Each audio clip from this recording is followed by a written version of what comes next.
Well, good morning, Doug. How are you? Hey, good morning, Nathan. And if anybody is watching this, whatever time of day it is, we're just shooting a quick video to help talk about what to expect when setting up for a web process, a website design updates, a rebuild, anything like that. We've been Yeah. doing a lot of them and have a whole bunch of them going on. So, Doug, you are the expert. What should someone expect? They're getting ready to start a web project with Yeah. us or with you. What happens next? Yeah. So the first thing that I always want to make sure people have is less anxiety about jumping in and about what that process looks like. Every person, every client, every company kind of works a little bit differently. If they're good, they do good customer service, but they might have their own different processes. They might have different methods of communication, preferences, things like that.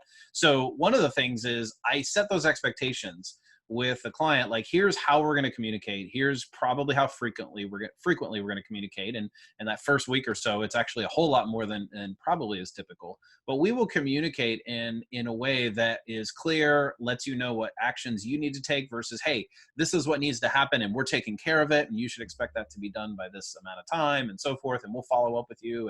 And so we have a lot of communication that sets the expectations in order to reduce the anxiety. So you'll get emails from me. You will get often you will get an invitation to the platform that I use to sort of manage the project, or we'll just kind of decide how that works.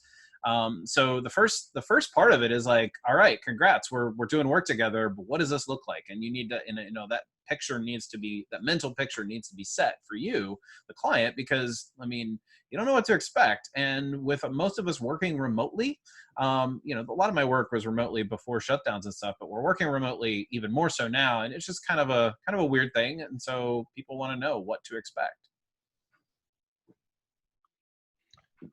Doug, that's a great answer, kind of what to expect right when getting rolling. We have some other content that we've just shot recently about some of the parts of the process. Yeah, Once you're in the process, some of the yeah, some of the yeah. steps, and we can link to a few of those. What would you say? You talk about anxiety. That's such a huge thing, and for most fast-paced businesses and people starting new things or changing things that have been in place, that's already an anxiety Hmm. wrought Yeah. situation. What are a couple of, looking at, say, the past, especially the past 6 months, like you mentioned, the work remote and the lack of interpersonal communication. Yeah. What would you say is helping reduce anxiety in this whole remote setup, as it relates, maybe as it relates to a website process here, but Yeah. just maybe generally, and as it relates to doing marketing or business Yeah. development work? Yeah. Well, I think if these work from home experience from the early 2020, which is, we're mid 2020 almost exactly right now, we're recording this, if that has taught us anything, it's that when we have the camaraderie and ability to connect with people in person, if possible, or over something like a Zoom chat or whatever, we get more work done. So the last thing that anybody wants is for you to have like a meeting and then like not hear from them for a long time. And so for my, you know the anxiety is like, okay, what are they doing? When are they going to get back to me? And it's like, come on, communicate. Like, and it works both ways. I mean, clients have to do that too. I mean, we feel that anxiety too if we don't hear from a client for 21 days, with emergencies notwithstanding. So Mhm. constant communication in a way that's not disruptive. And the other thing I know that a lot of clients worry about is, they're doing their business and stuff, and until the website or any major project that they're hiring somebody else to do for their business is actually sort of like their main focus, it sometimes feels like, oh, well, we're doing all of our business, and then, oh, also we have to worry about this website, and it feels like one more thing.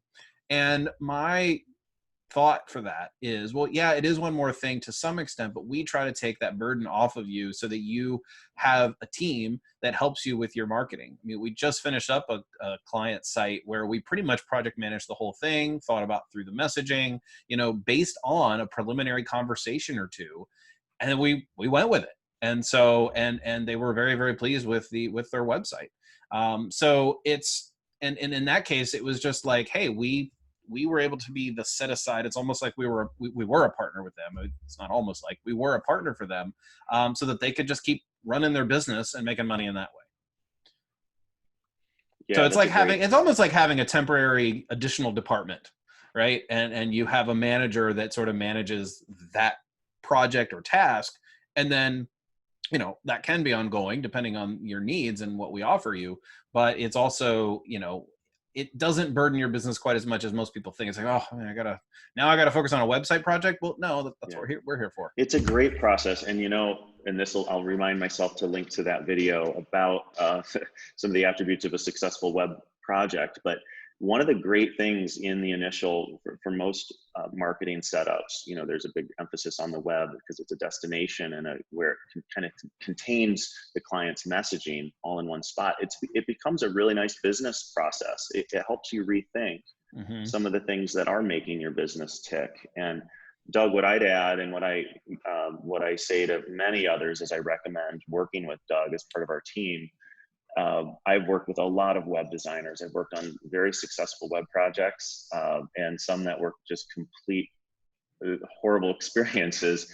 And having worked with Doug, I could say that one of the attributes is reducing that anxiety and over communicating, the ability to work with clients and you know, build that relationship, I would say, is bar none to other web designers I've worked with. And I think it's because you value the importance, Doug, of, you know, maintaining that relationship with the client, with the marketer, to really nail the messaging. And if we're not reducing anxiety, we're making life more difficult. We won't be around very long. So that's my 2 cents. That would be terrible for us, right? Exactly. So, Doug, thanks for your time. Appreciate all the input. Leave us with one tip or something to remember from what you said earlier. Yeah, anxiety reduction is, I mean, if we were to sort of sell an emotion or a feeling, is we reduce the anxiety so that you feel good about the outcome. That's awesome. Thanks, Doug. Yep. Thanks.